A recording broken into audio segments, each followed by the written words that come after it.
Chapter 1. Disappearance on a Sunny Day. Majestic Hogwarts lived its usual bustling life. The autumn wind drove leaden clouds across the sky, and the castle smelled of smoke from the fireplaces, fried sausages, and the excitement before the upcoming Quidditch matches. In the library, in her secluded corner behind the shelves of treatises on occult botany, Maretta Quillwood was creating perfect order.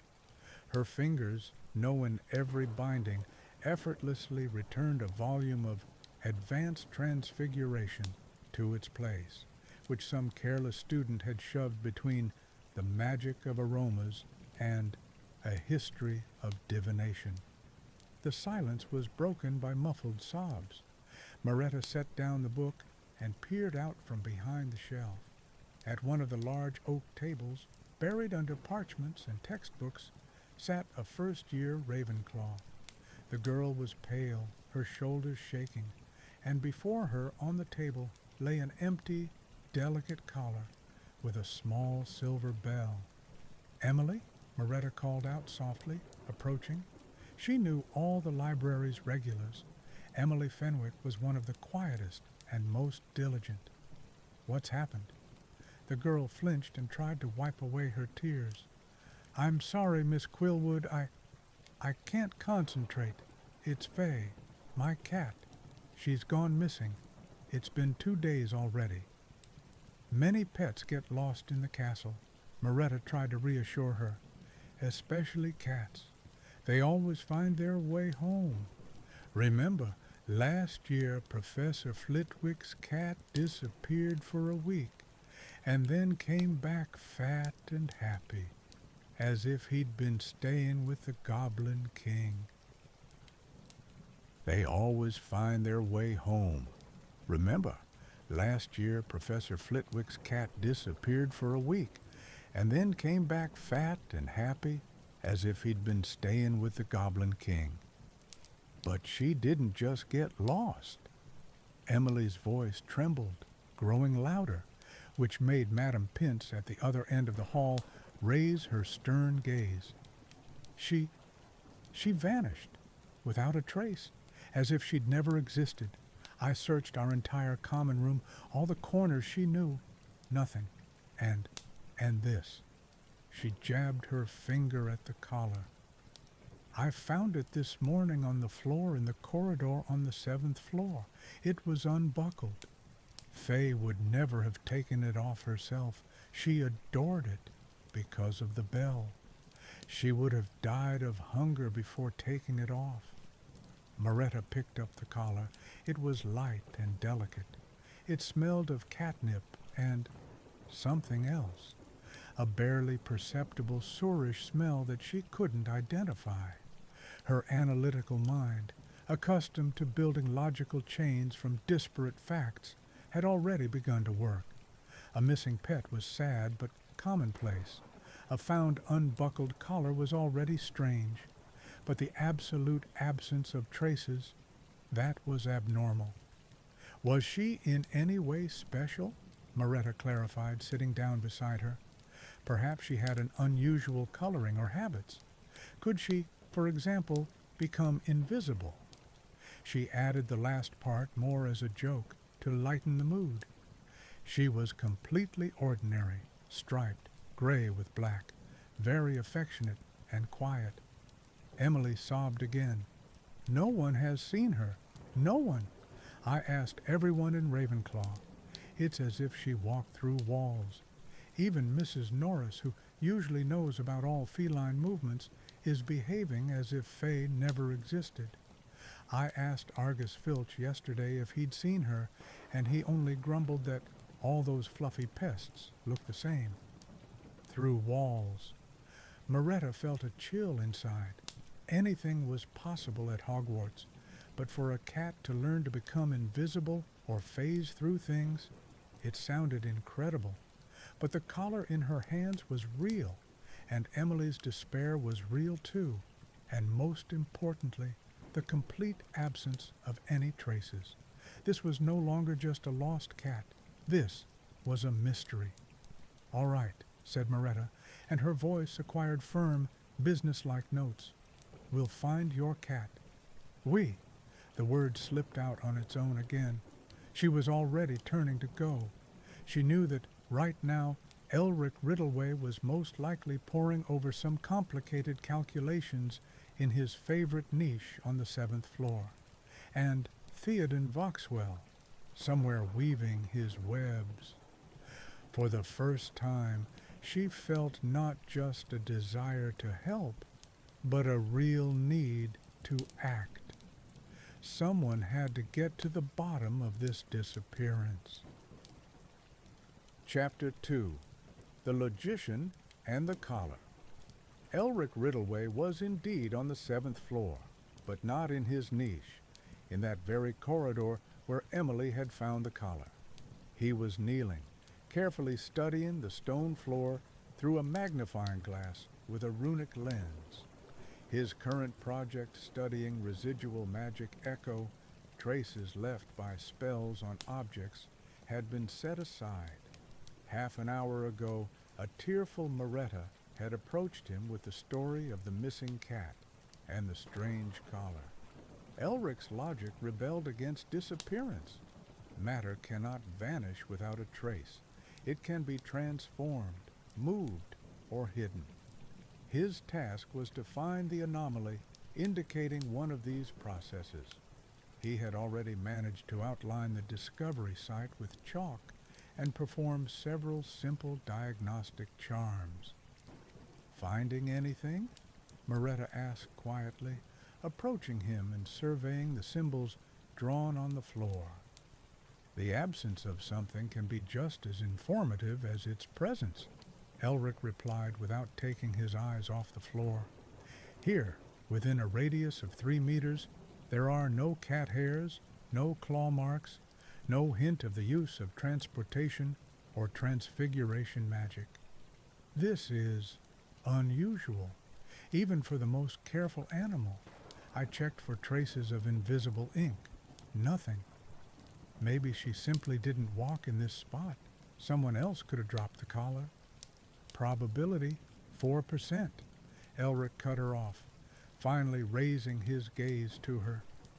"According to an express survey I conducted among 10 random students, carrying a cat collar in one's pocket with subsequent dropping is an extremely unlikely event. Besides, he picked up the collar that Maretta had given him for analysis. I conducted a basic analysis. There are microscopic remains here, not cat fur, skin flakes, human. Someone removed it from the animal, rather roughly, judging by the tear on the buckle." Maretta frowned.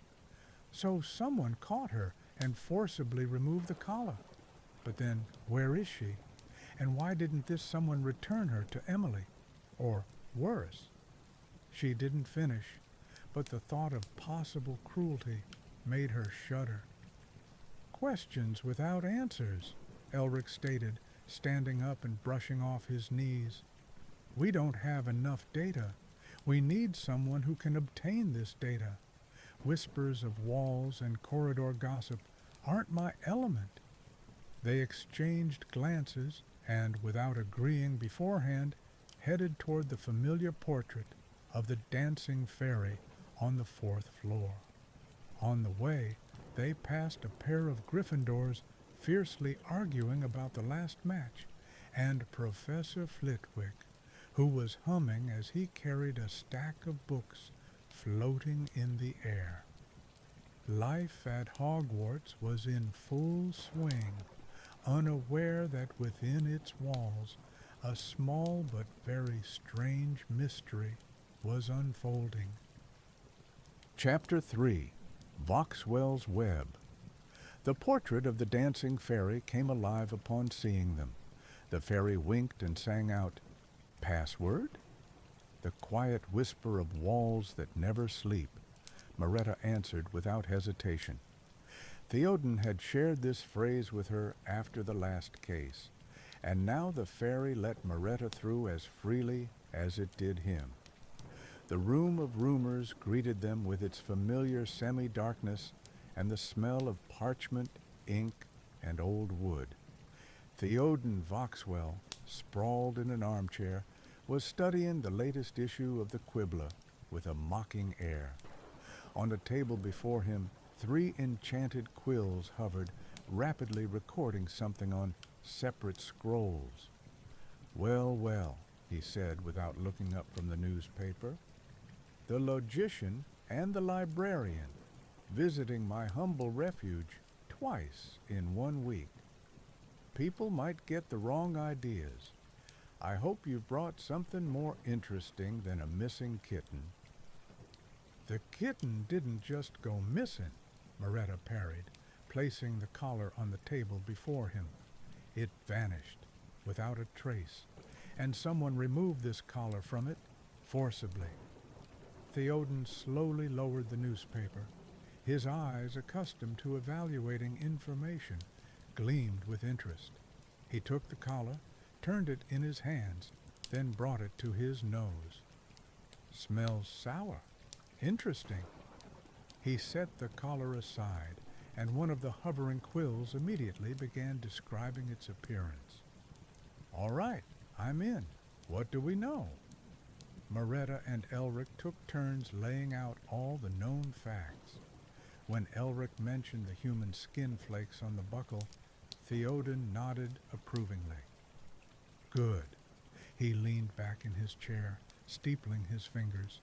Standard questioning yielded nothing, so we need to dig deeper. He turned to the shelves where neatly labeled boxes stood. Ravenclaw, Slytherin, Gryffindor, Hufflepuff, professors, ghosts, other staff. "Riddleway, you get the movement map from the Ravenclaw common room to the 7th floor. Maretta, talk to the girl again. Find out everything, what the cat ate, what toys she played with, which other students or characters she might have followed. I'm activating my network." He snapped his fingers, and 2 of the 3 quills flew off and out through the ventilation grate under the ceiling. One flew to my contact in Ravenclaw. The other will check certain rumors about Slytherins who like to torment animals. Meanwhile, he pulled out a thick folder labeled Filch Norris from the other staff box and began leafing through it. "Let's see if our dear caretaker has had any conflicts with Ravenclaw students lately. Sometimes he scares their pets in retaliation." Work began in earnest. For the first time, Maretta saw Theoden's machine operating at full capacity. It was impressive. Chapter 4. First Leads and False Trails. The investigation took all of the next day. During this time, the team encountered many false leads. Elric, building his logical chains, discovered that the shortest path from the Ravenclaw common room to the 7th floor on the day of the disappearance ran through the 5th floor gallery where Sir Cadogan's portrait hung. The energetic and slightly mad knight, learning of the disappearance of the lovely dragon, he confused everything, enthusiastically reported that he had seen said striped beast, driven by terror, which had rushed past him at the speed of a unicorn. However, when asked where exactly, he began telling a confused story about a battle with a 3-headed giant, so this lead had to be discarded. Maretta, meanwhile, met with Emily again, this time in a cozy corner of the greenhouse under the watchful eye of the mandrakes. The conversation was calmer and more detailed. She loved chasing sunbeams, Emily recalled, stroking the leaf of a peculiar blue plant, and anything that glittered, my earrings, bracelets. Once she nearly stole the clasp from Professor McGonagall's robes. What about food? Oh, she was fussy. Only liked special food from the magical menagerie, and cream. Sometimes I brought her cream from the Great Hall. Could she have followed someone, another student who had something glittering? She could have, Emily thought. That day she went missing. There was a girl from Slytherin in our common room rehearsing a spell with a glittering crystal. Faye sat watching it, mesmerized. I practically had to drag her away. A Slytherin girl with a glittering crystal. Maretta mentally underlined this detail. At the same time, one of Theoden's quills brought the first significant information. This Slytherin turned out to be Leo Bran, known for his petty mischief and love of shiny trinkets. Theoden, coordinating the search, received other, less useful information. One of his Gryffindor informants reported seeing a ginger ghost in the Forbidden Forest. It turned out to be just a particularly ginger fox. Another, from Hufflepuff, swore he heard meowing from a trunk with nasty squeaking sounds in Filch's closet. Checking this lead took Theoden a whole hour and a couple of distraction charms, but the trunk turned out to be stuffed only with rusty traps and broken fishing rods. By evening, when they gathered again in the Room of Rumors, the picture was mosaic-like but unclear. So, the main suspect is Leo Bran, Theoden summed up. Motive: he might have decided the cat annoyed him. Opportunity: he lured her with the crystal. But alibi: several people saw him release her alive and unharmed in the corridor by the potions classroom the evening of her disappearance. The potions classroom, Maretta said thoughtfully. That's on the first floor, and the collar was found on the 7th. That's a discrepancy. Stairs, Elric shrugged. But that doesn't explain why she didn't come back. If she was released, instinct should have led her back to the common room. Unless something happened to her on the way, Theoden noted grimly. Something that made her disappear. Or, he looked at Maretta. She became invisible. Silence hung in the room.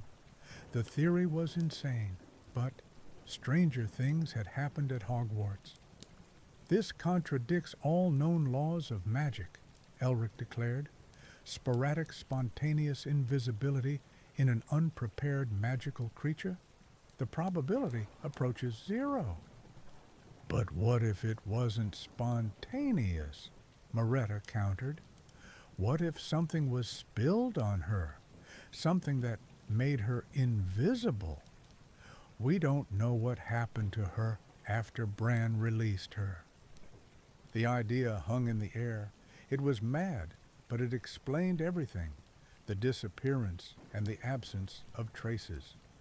All right, Theoden sighed. Let's suppose she's invisible. How do we find what we can't see? Logic, Elric said. His eyes lit up with the excitement of a complex challenge. We look for anomalies. An invisible object still occupies space. It leaves traces on dust, on the floor. It can make sounds. It can smell. Smell, Maretta exclaimed. The collar. It smells of catnip and something sour. I couldn't figure out what it was. Sour smell, Elric pondered. That could be a potion component. We need to identify what that smell is. The plan was as follows. Theoden obtained samples of common potions from Snape's office, legally or not, his problem. Maretta and Elric searched the library for mentions of potions with a sour smell that could cause invisibility. The hunt for the invisible cat moved to a new level. The next day, the library and a dangerous foray into the potions classroom awaited them. Chapter 5. Secrets of the Library and the Potions Classroom. The next 2 days passed in tense work that resembled 3 different but intertwining investigations. Maretta and Elric spent hours in the library. They set up their headquarters in its furthest corner, buried under tomes on potion making. The air here smelled of dust, old parchment, and dried herbs. Madame Pince, noticing their unusual perseverance, even stopped casting suspicious glances at them, limiting herself to grumbling about rare inquisitiveness. The classic invisibility potion doesn't smell sour, but rather metallic, with a hint of honey. Elric read from 1,000 Magical Drafts and Their Properties. Ingredients: newt's eye, opal dust, aconite root, nothing that could give a sour smell. Perhaps it's not a pure potion, but a byproduct, Maretta suggested, leafing through another, more battered tome. Accidental discoveries and failed experiments. Look, here's a case where a student incorrectly crushed a glowing mushroom and got a cloudy liquid with a sharp vinegary smell. Upon contact with skin, it caused temporary invisibility. Elric took the book and carefully studied the recipe. Unstable concealment potion. Logical. The probability that an unsuccessful student poured the spoiled potion down the sink or accidentally spilled it in a corridor is quite high.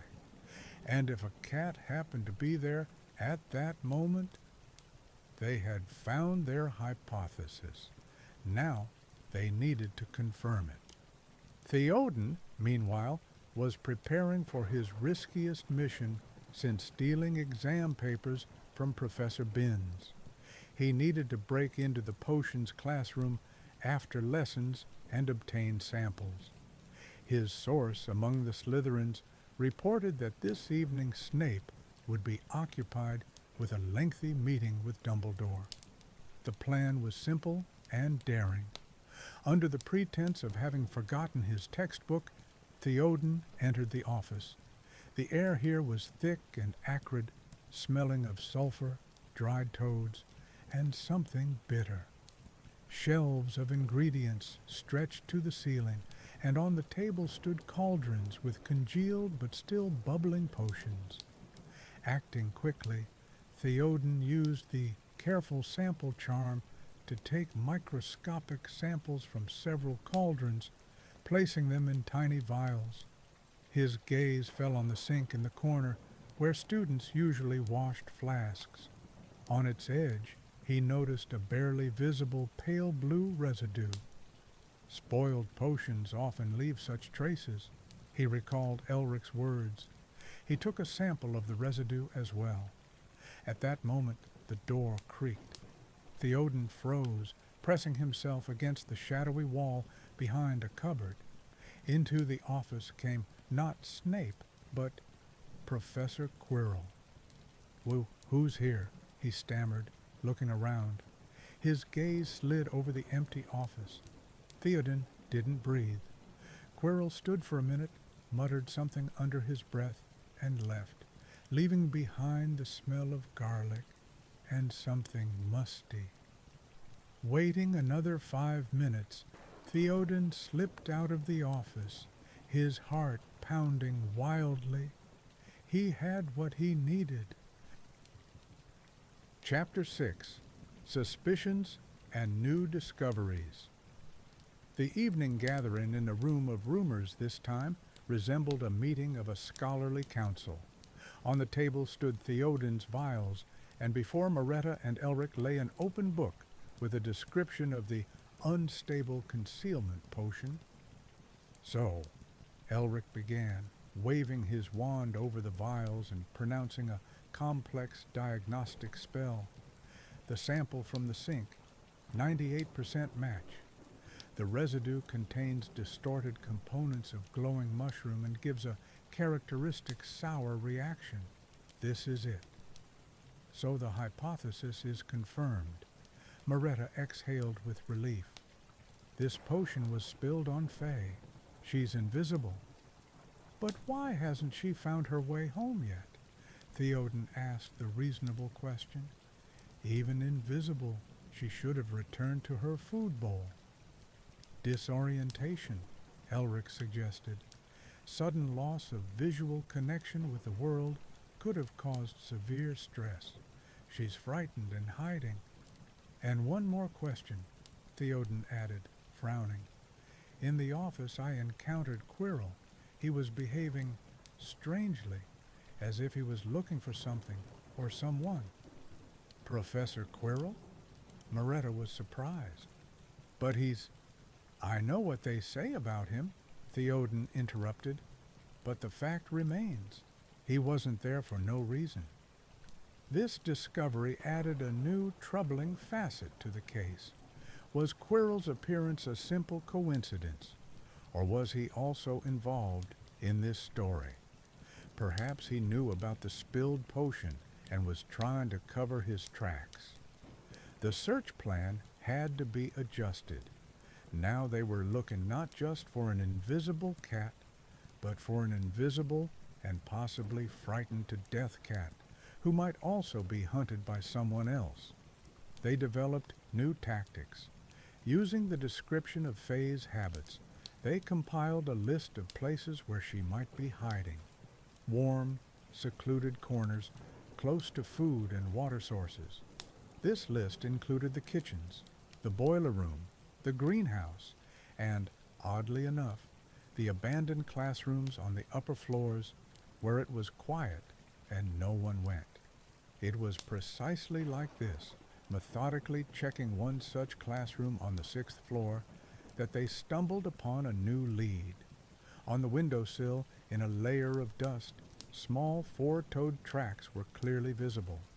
They led to a cupboard, and from under its door protruded a tuft of invisible but quite tangible fur. Faye had been here very recently. Chapter 7. First Setback and Conspiracy Theory.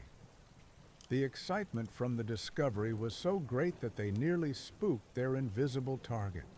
As soon as Maretta reached for the cupboard, a frightened sound came from behind its door.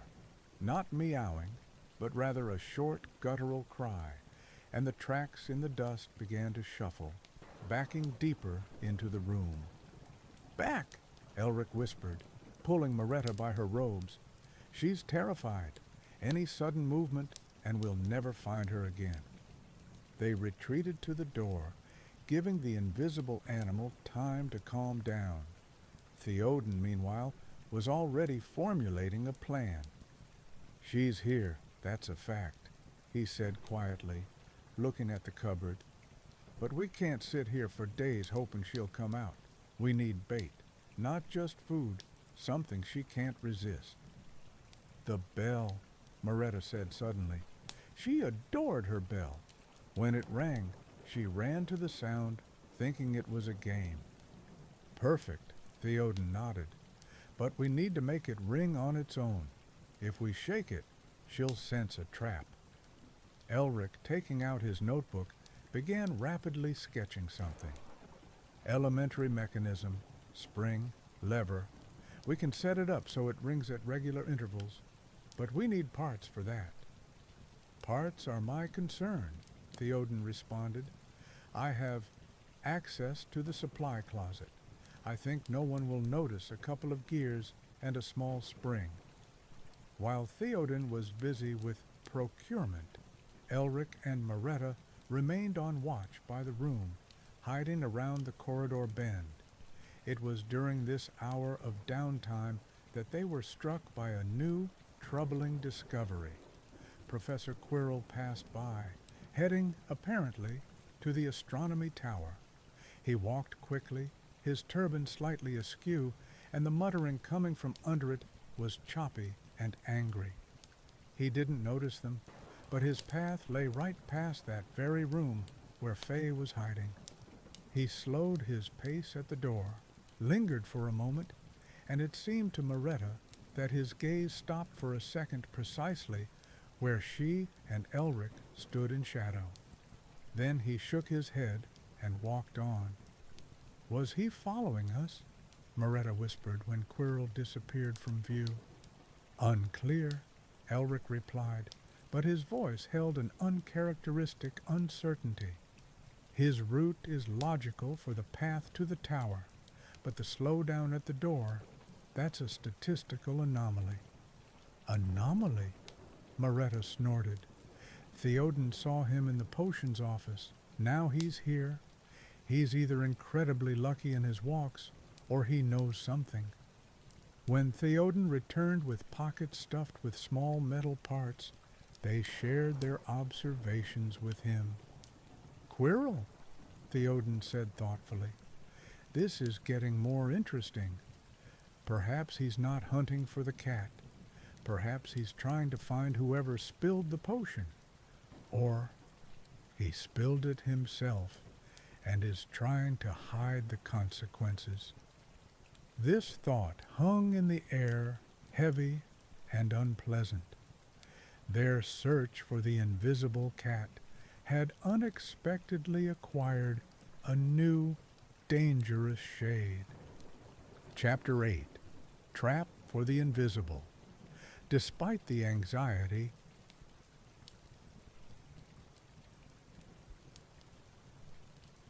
Chapter 8. Trap for the Invisible. Despite the anxiety, work continued. Elric, using the parts Theoden had brought and a couple of simple spells, constructed an ingenious device. The bell was suspended on a thin spring that was to be rocked by a small pendulum driven by a pair of gears. The mechanism was installed on the floor before the cupboard.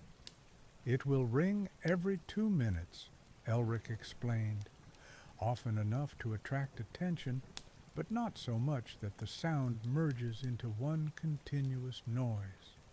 They settled into ambush, hiding behind a large tapestry depicting a basilisk hunt, which had a convenient viewing gap. 10 minutes passed, 20. The room remained empty and quiet, except for the measured ringing of the bell. And then they saw it. At first, there were only barely noticeable movements in the dust on the floor. Invisible paws carefully stepped on the stone, approaching the source of the sound. Then, on the surface of one of the dusty chests, indentations appeared as if something light had jumped onto it. And finally, they saw the bell itself jerk in the air, ring a little louder, and lift a few centimeters. The invisible cat had touched it with her paw. Maretta held her breath. They were so close. Faye seemed interested in the toy. The bell rang again, then seemed to roll across the floor. They watched it move by itself, bounce, freeze. The cat was playing. This lasted several minutes, and during that time she came almost right up to them. And then the unforeseen happened. From the corridor came the loud, commanding voice of Argus Filch, scolding one of the students for books scattered on the stairs. The voice was very close. The invisible bell froze, then with a loud, panicked ring rushed away, straight to that same cupboard. The cupboard door jerked and slammed shut. They heard the latch fall into place from the inside. Faye was trapped again, but this time in her own trap. "Damn," Theoden swore, breaking the silence. "So close." "Positive aspect," Elric said, emerging from behind the tapestry. "Now we know where she is, and she's not going anywhere. We just need to open the cupboard and somehow convince her we're friends." "With Emily's help," Maretta added. "Only she can calm her." The plan was simple. 1 stays to guard the cupboard, 2 go for Emily. But before they could implement it, footsteps were heard from behind the room's door again, this time quick and purposeful. The door flew open, and on the threshold once again appeared Professor Quirrell. This time his face expressed not absent-mindedness, but sharp, almost predatory curiosity. "What are you doing here?" he asked, and his voice, though stammering, sounded suspiciously firm. "I heard noise." The 3 students froze, realizing they'd been caught red-handed. And at that moment, From the locked cupboard came a quiet, pitiful, and absolutely real sound. Meow.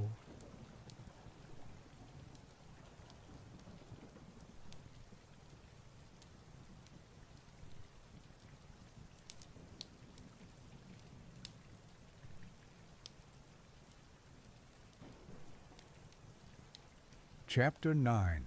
Explanation with the Professor. The sound coming from the cupboard seemed to hang in the air along with the tension. Professor Quirrell froze, his eyebrows crawling up under his turban. In his eyes flashed something more than simple curiosity, understanding. "So that's where it is," he whispered, and in his voice sounded strange relief. Maretta, acting preemptively, stepped forward, pressing the collar with the bell to her chest. "Professor, we can explain everything. We're not breaking rules intentionally. We're helping." Elric, always valuing precision, added, "We're conducting a logical investigation into the disappearance of a student's pet, a cat, to be precise.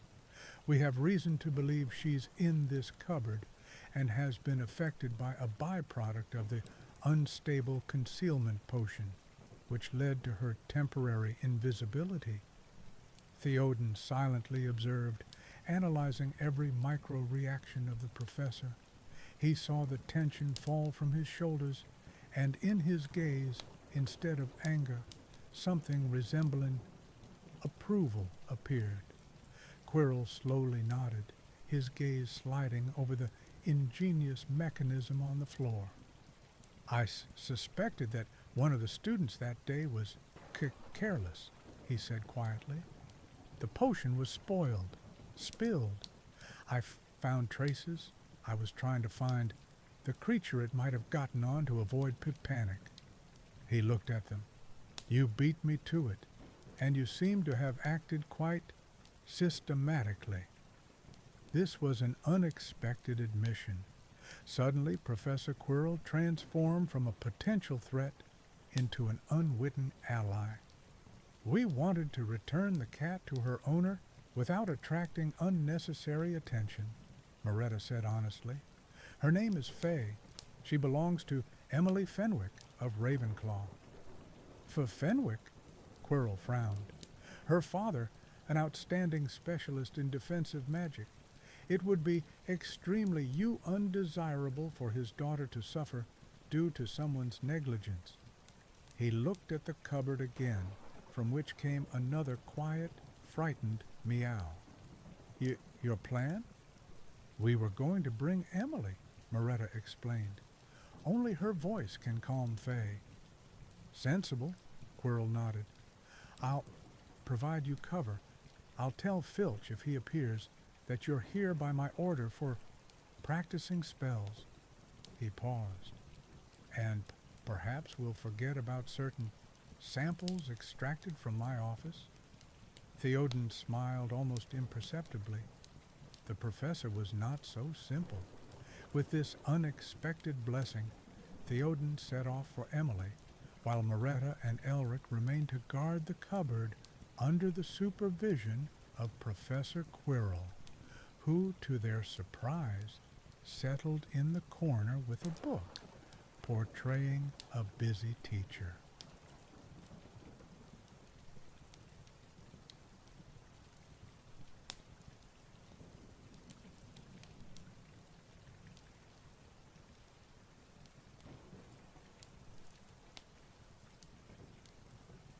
Chapter 10. Reunion. When Theoden returned with the frightened but hopeful Emily, the scene in the room was surreal. Professor Quirrell sat in an armchair absorbed in reading. Elric was sketching something in his notebook, and Maretta sat on the floor a few steps from the cupboard, quietly speaking in a soothing tone. "Fay, dear, everything's fine. Soon you'll be home." Seeing Emily, Maretta rose and stepped aside. "She's in there. She's scared, but not hurt." Emily, barely holding back tears, approached the cupboard and knelt. "Fay, it's me. Emily, come out, please, darling. It's all over." At first there was silence in response. Then a quiet, uncertain purring sounded.